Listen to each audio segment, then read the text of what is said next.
بسم اللہ الرحمن الرحیم الحمدللہ رب العالمین والصلاة والسلام علی اشرف الانبیاء والمرسلین سیدنا و نبینا و شفیعنا طبیب نفوسنا و حبیب قلوبنا مولانا ابو القاسم محمد وعلى آل بیتہ الطیبین الطاہرین المعصومین المظلومین ولعنۃ اللہ علی اعدائہم وقتلتہم وفاسقی حقوقہم ومنکری فضائلہم ومصائبہم وشجاعتہم وصحابتہم وجلالتہم وولایتہم وعظمتہم وعطشہم اجمعین ما بعد فقد قال تبارک اللہ تعالی فی قرآن الحکیم بسم اللہ الرحمن الرحیم لا رتب ولا یابس الا فی کتاب مبین صلوات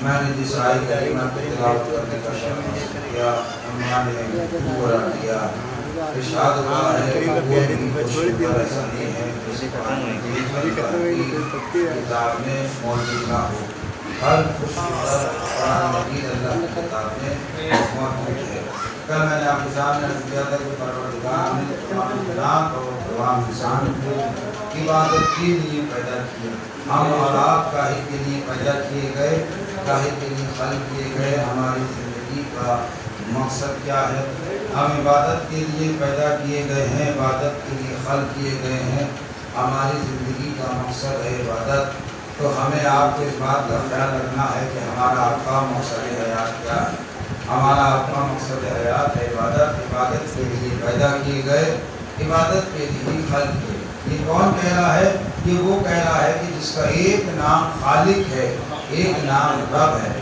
خالق کا مطلب پیدا کرنے والا رب کا مطلب پالنے والا باقی رکھنے والا مسلسل انسان کو کسی نہ کسی چیز کی ضرورت پڑتی رہتی ہے ان تمام چیزوں کو پہنچائے رہنے کا نام رب ہے اسی لیے ہم نے نماز میں اقرار نہیں کروایا الحمدللہ خالق العالمین بلکہ کیا کہا الحمدللہ رب العالمین عزیزان محترم دولت کی وجہ سے تمہاری زندگی باقی نہیں ہے محلوں کی سکون بخش فضائیں تمہیں باقی نہیں رکھتی یہ ہمارا کمال ہے جو روز مرہ پوری کائنات کو تمہارے اوپر نچھاور کر کے تمہیں زندہ رکھتے ہیں تمام دولت کے باوجود جب تم ایک سانس نہ خرید سکو گے تب احسان ماننا اس رب کا جس نے تمہیں سانسوں کا عظیم تحفہ عنایت فرمایا آپ نے غور نہیں کیا ایک جملے کو آپ آ کر اس دور حاضر میں یا لاک ڈاؤن میں تھوڑا سا جائیں تو آپ متوجہ ہو جائیں عزیزان محترم ذرا غور کریں کہ آپ کے پاس بہت پیسہ ہے بہت دولت ہے بے شمار پیسہ ہے تو آپ نے اتنا ہے کہ آپ پورے علاقے کے بہت بڑے زمیندار ہیں بہت بڑے پراپرٹی ڈیلر ہیں تو آپ نے بہت ہی بڑا اسپتال بنوا لیا آپ نے بہت بڑا اسپتال کو بنوا لیا لیکن ایک سانس نہ خرید سکے ایک سانس نہ خرید سکے احسان ماننا اس رب کا جو ایک سانس جانے نہیں دیتا دوسری سانس کو بھیج رہا ہے انسان کو سانس کی ضرورت ہے سانس کو ہوا کی ضرورت ہے اور ہوا دولت سے نہیں چلتی قدرت سے چلتی ہے اے انسان اگر تیرے اس رب نے تجھ سے اپنی نظر کرم ہٹا لی تو تجھے کوئی زندہ نہیں رکھ سکتا اے انسان تو دیکھتا نہیں یہ چاند تیرے لیے یہ سورج تیرے لیے یہ تاروں کی چھلملاتی چادر تیرے لیے یہ پھولوں کی خوشبو تیرے لیے یہ کرنیں تیرے لیے جب تک انسان ہے تب تک چاند ہے جب تک انسان ہے تب تک سورج ہے جب تک انسان ہے تب تک تارے ہیں جب تک انسان ہے تب تک کرنے ہیں کیونکہ انسان کی خدمت کرنے کا نام کائنات ہے پروردگار نے کہا میں نے کائنات کو اس لیے بنایا تاکہ انسان کی خدمت کر سکے اور انسان کو اس لیے پیدا کیا تاکہ میری عبادت کر سکے صلوات بھیجے نا محمد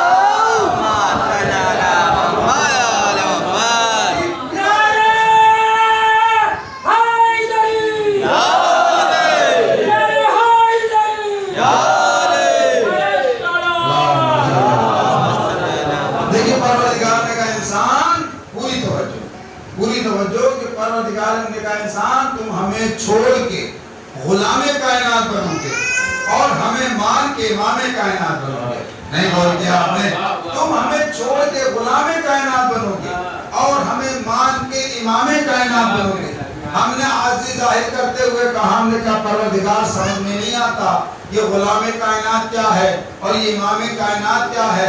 پروردگار نے کہا سن، وہ غلام کائنات ہے جو تارے پہ جائے، وہ امام کائنات ہے تارا جس کے در پہ. سلامات بھیجنا محمد. امام کائنات ہے تارا جس کے در پہ آئے. دیکھیے یہاں پر آپ کے سامنے چوتھے امام کا ایک قول پیش کروں. سلامات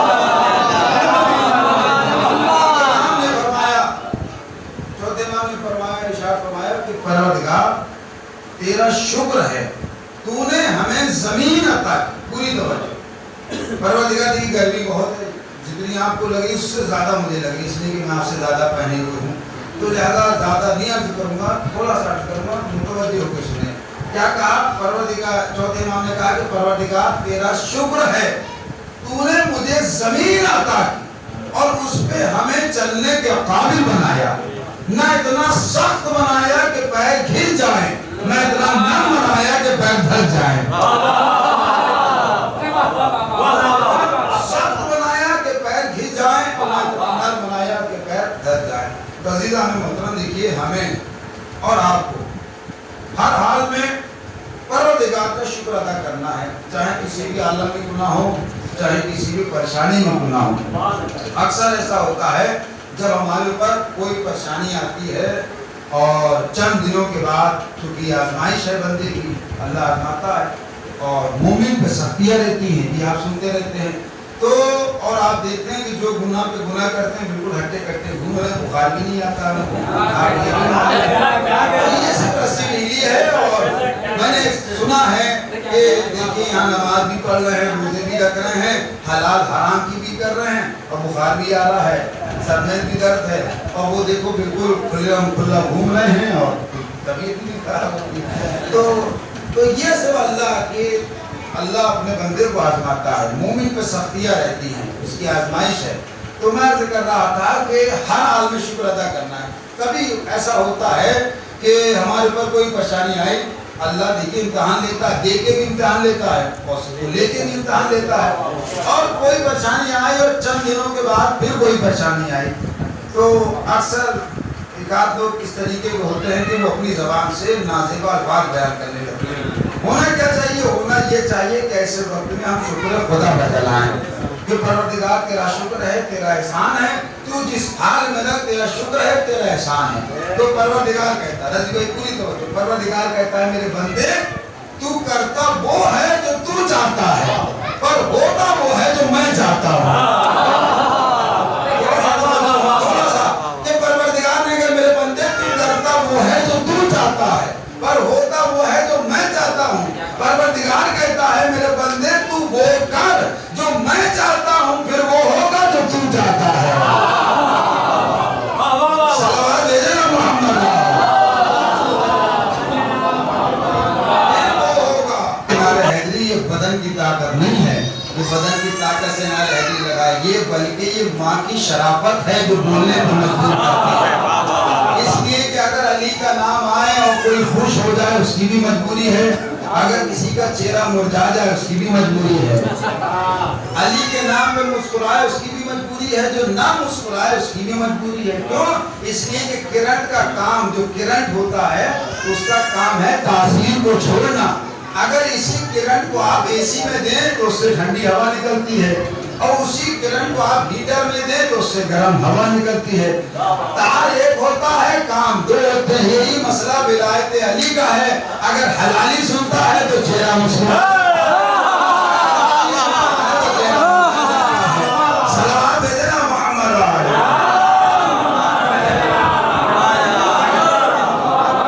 تو میں عرض کر رہا تھا کہ پروردگار نے کہا میرے بندے تو کرتا وہ ہے جو تو چاہتا ہے پر ہوتا وہ ہے جو میں چاہتا ہوں.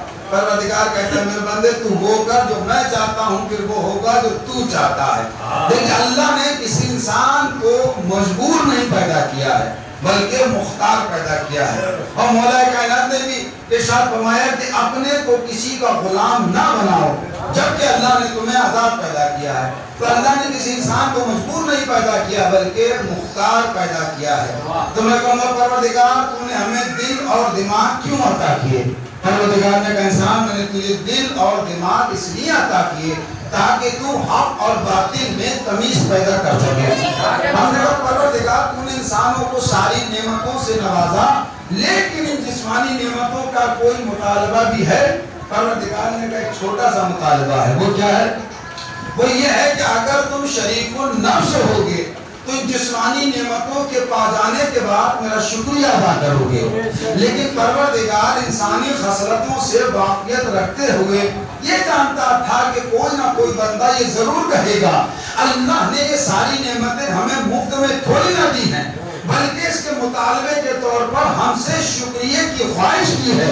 پروردگار نے کہا انسان میں تمہاری عادتوں سے واقف ہوں، میں جانتا تھا کہ تم کبھی نہ کبھی یہ ضرور کہو گے، اس لیے اس کا انتظام میں نے پہلے سے کر ڈالا ہے۔ وہ انتظام کیا ہے؟ وہ انتظام یہ ہے کہ تمہارے شکریہ سے میرا کوئی فائدہ نہیں ہے بلکہ تم شکریہ ادا کرو گے تو میں تمہاری نعمتوں میں اضافہ کرتا جاؤں۔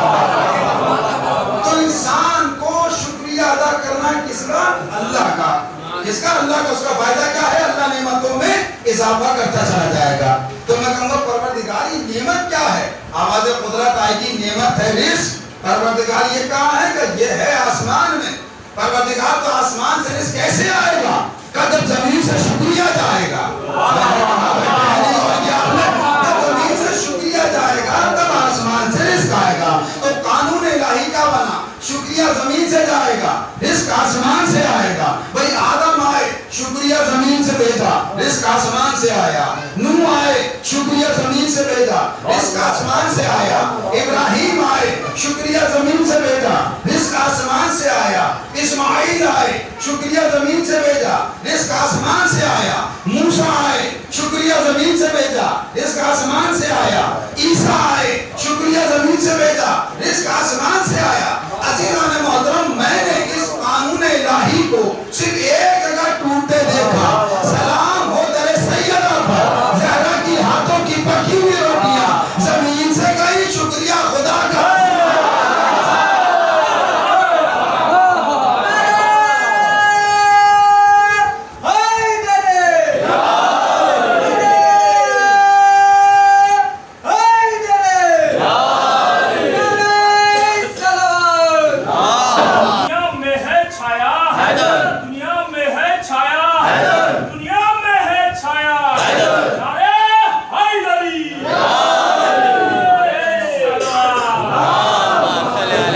دیکھیے عزیزان محترم، آپ کے سامنے عرض کروں، بات سے بات نکلتی ہے کہ ایمان کے درجے ہوتے ہیں، ٹھیک ہے سب؟ جیسے ایک ذاکر کے پڑھنے کا انداز ہوتا ہے ویسے ہی مجمع کے سننے کا بھی انداز ہوتا ہے۔ جیسے کوئی خطیب نے کوئی جملہ کہا تو کسی نے نعرہ حیدری لگایا یا کسی نے دونوں ہاتھ بلند کر کے داد دی، تو بہت سے لوگ کہتے ہیں ان کو زیادہ سمجھ میں آ رہا ہے، ان کو زیادہ سمجھ میں آ رہا ہے، گھٹنے کے بعد کھڑے ہو کے داد دے رہے ہیں۔ تو دیکھیے یہ کسی کی مذاق اڑانے کی بات نہیں ہے بلکہ ایمان کے درجے ہوتے ہیں۔ ایمان کے درجے ہوتے ہیں اور سب ایمان کے درجے پہ ایک جیسے نہیں ہو سکتے، اس لیے کہ جیسے علی کا نام آیا تو کسی نے دونوں ہاتھ بلند کر کے داد دی، تو یہ ایمان کے درجے ہیں۔ پھر کسی ذاکر نے کوئی جملہ کہا تو اس نے دو نہیں بلکہ ایک ہاتھ بلند کر کے داد دینے لگا۔ اب کسی نے ذاکر نے پھر کوئی جملہ کہا تو نہ اس نے دونوں ہاتھ بلند کیے نہ ایک ہاتھ بلند کیا بلکہ بیٹھے بیٹھے سر کو ہلانے لگا، تو یہ بھی ایمان کے درجے ہیں۔ اب جیسے ہی ذاکر نے علی کے فضائل پڑھے، اب اس چوتھے پانچویں بندے نے نہ دونوں ہاتھ بلند کیے نہ ایک ہاتھ بلند کیا، نہ چہرے کو ہلایا بلکہ مسکرانے لگا۔ عزیزان محترم، بس یہیں تک لانا ہے کہ علی کا نام آئے مسکرانا بہت ضروری ہے۔ علی کا نام آئے مسکرانا بہت ضروری ہے۔ یہ ہوا میں بات نہیں ہو رہی ہے۔ کیوں مسکرانا ضروری ہے؟ اس لیے کہ جب میرے مولا گزرتے تھے تو جابر مولا سے پہلے آگے بڑھتے تھے تھے تو جن کے گھر تازے بچے پیدا ہوتے تھے تو ان کے ماں باپ گودی میں لے کر دروازے پہ کھڑے ہو جاتے تھے. جیسے ہی علی کا گزر ہوتا تھا اگر بچہ علی کے چہرے کو دیکھ کر مسکراتا تھا تو ماں اسے سینے سے لگا لیتی تھی. اگر چہرہ مرجھا جاتا تھا تو وہی پھینک دیتی تھی.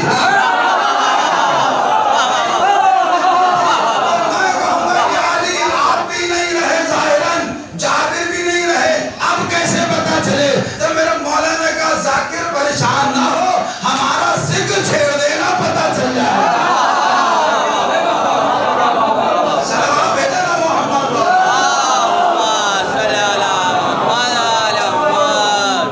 تو علی کا نام آئے مسکرانا بہت ضروری ہے, بہت ضروری. کیوں کہ اس لیے نام علی پر مسکراتا ہوں عقیل بات ہے میرا لہو اظہار ہونا چاہیے. اس لیے نام علی پر مسکراتا ہوں عقیل بات ہے میرا لہو اظہار ہونا چاہیے. اور دولت عشق علی ہر ایک کو ملتی نہیں, پہلے ماں کو صاحب کردار ہونا. اب یہاں پر ایک بات شبہ بھائی اور یاد آ رہی ہے وہ سنیں. اب بہت سے لوگ مثال کے طور پر بچہ بڑا ہوا, بڑا ہونے کے بعد کسی لائق ہو گیا. جب کسی لائق ہو گیا تو کہتا ہے کہ اپنے والدین سے کہ یا ماں سے کہ آپ نے ہمارے ساتھ کیا ہی کیا ہے. ہوتا ہے نا, آپ نے ہمارے ساتھ کیا ہی کیا ہے. ارے علی کا نام آئے چہرہ مسکرا جائے اس سے زیادہ اور کیا چاہیے. آپ نے ہمارے ساتھ کیا ہی کیا ہے. علی کے فضائل ہوں چہرہ مسکرائے اس سے زیادہ اور کیا چاہیے. یہ جو ولایت علی, علی کی محبت جو ہمارے آپ کے دلوں میں ہے یہ ہماری ماں سے ہوتے ہوئے ہمارے پاس آئی ہے. اور آپ کہیں کہ ہم نے کیا, آپ نے ہمارے لیے کیا ہی کیا ہے. تو میں آپ سے کہہ رہا تھا شکریہ. دیکھیں ہمارے اوپر دو شخصیتوں کا بہت احسان ہے. اس کا ایک اللہ کا اور دوسرے ہمارے والدین کا. اگر کوئی بچہ کامیابی چاہتا ہے تو پہلے اپنے والدین کو اپنے سے راضی کرے. اگر والدین راضی نہیں ہے تو اللہ بھی راضی نہیں ہو سکتا. اگر کامیاب بننا ہے تو اپنے کو اپنے والدین کو راضی کریں, خوش رکھیں. دو شخصیتوں کا احسان ہے. کس کا؟ ایک اللہ کا, دوسرے ہمارے والدین کا. پروردگار نے کہا تم میرا شکریہ ادا کرو اور اپنے والدین کا شکریہ ادا کرو. ہم نے کہا پروردگار تیرا شکریہ تو سمجھ میں آتا ہے, یہ والدین کا کیوں کریں. کہ سن میں ہوں مالک حیات اور تیرے والدین ہیں وسیلے حیات. ایک اور کیا آپ نے, میں ہوں مالک حیات تیرے والدین ہیں وسیلے حیات. ہم نے کہا پروردگار تیرا شکریہ تو قیامت تک کرتے رہیں گے, یہ والدین کا کیوں کریں. کہ سن میں ہوں خالق اور تیرے والدین ہیں وسیلہ, اور میرا مزاج ہے جو وسیلے کو نہیں مانتا میں اس سے خوش نہیں رہتا.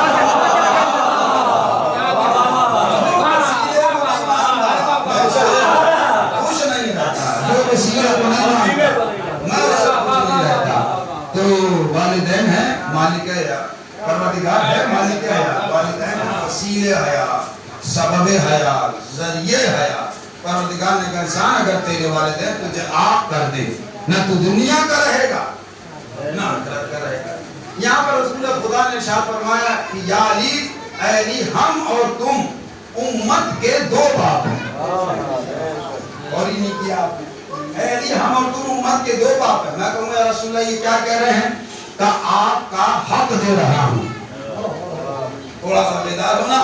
یا رسول اللہ یہ کیا کہہ رہے ہیں. کہ کچھ نہیں بلکہ آپ کا حق دے رہا ہوں. یہاں پر رسول خاموش نہیں ہوئے بلکہ آگے بڑھ کے کہا یا علی نفسوں کا نفسی. تھوڑا بیدار ہونا. یا علی نفسوں کا نفسی. میں کہوں یا رسول اللہ یہ کیا کہہ دیا. کہ کچھ نہیں طلاق کا حق دے رہا ہوں. طلاق کا حق دے رہا ہوں. اس لیے کہ علی اگر کل امت کا بیٹا بگڑے تو آپ کہہ دینا, عورت بگڑے تو طلاق ہے. صلوات دے دینا محمد.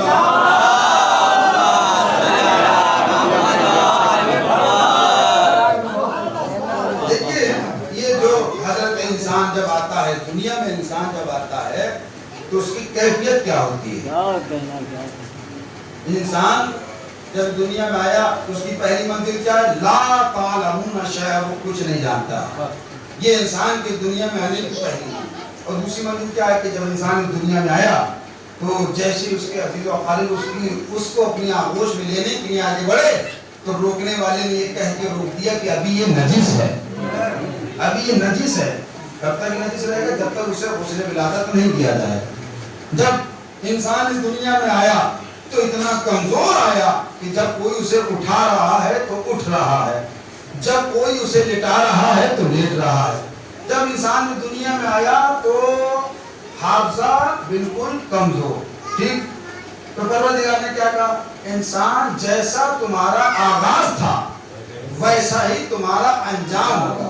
تو انسان کا آغاز کیا ہے؟ جہالت۔ انسان کا آغاز کیا ہے؟ کمزوری۔ انسان کا آغاز کیا ہے؟ نجاست۔ پروردگار نے کہا انسان جیسا تمہارا آغاز تھا ویسا ہی تمہارا انجام ہوگا۔ ہم تمہیں پلٹا دیں گے عمر کے اس حصے کی طرف جب تم جوانی کی منزلوں کو طے کرتے ہوئے ضعیفی کی جانب آؤ گے تو عالم یہ ہوگا کہ جب کوئی سہارا دے گا تو اٹھے گا، جب کوئی سہارا دے گا تو بیٹھے گا، جب کوئی سہارا دے گا تو لیٹے گا۔ جب انسان دنیا میں آیا تب بھی جاہل اور جب گیا تو حافظہ بالکل کمزور۔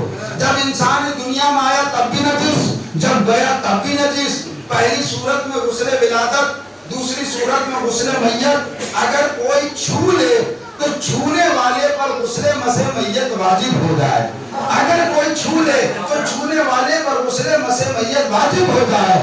عزیزان محترم، انسان کا آغاز جہالت، انسان کا آغاز کمزوری، انسان کا آغاز نجاست۔ پروردگار نے کہا جیسا تمہارا آغاز تھا ویسا تمہارا انجام ہوگا۔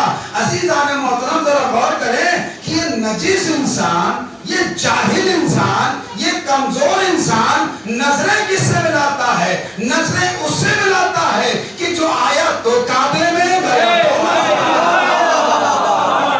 نظریں اس سے ملا رہا ہے جو آیا تو کعبے میں گیا تو مسجد میں۔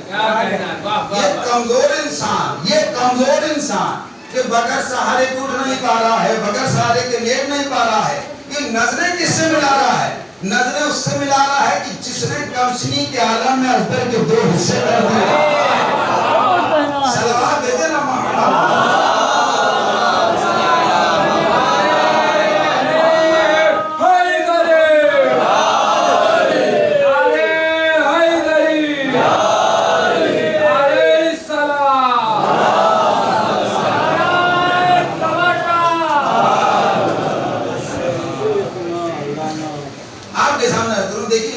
زندگی جیسے تیسے گزر جاتی ہے، اور میں نے شاید کل عرض بھی کیا تھا کہ دنیا ہے یہ فنا ہونے والی ہے، لہذا ہمیں اپنی آخرت کا انتظام کرنا چاہیے۔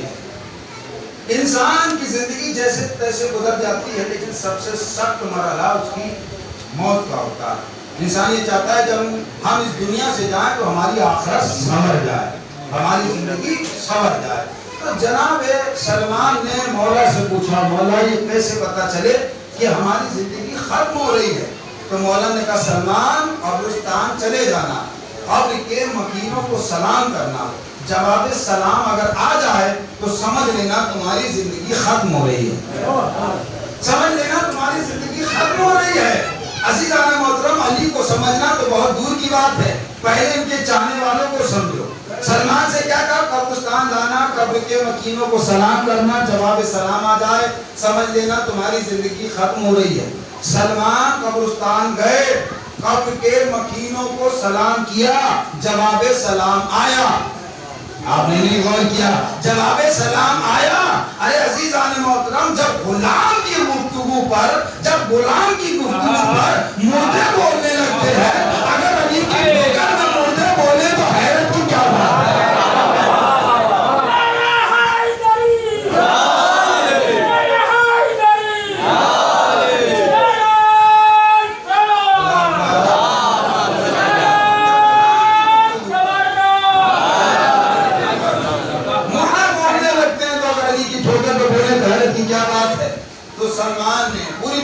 سلمان نے ان قبر کے مکینوں سے پوچھا، یہ بتاؤ کہ جب جسم سے روح نکلتی ہے تو کیفیت کیا ہوتی ہے؟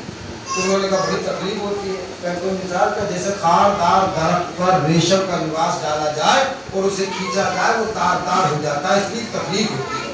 تو اور کچھ مثال کہیں سمجھ لو کہ جیسے انسان کے بدن کا کوئی حصہ کاٹا جائے،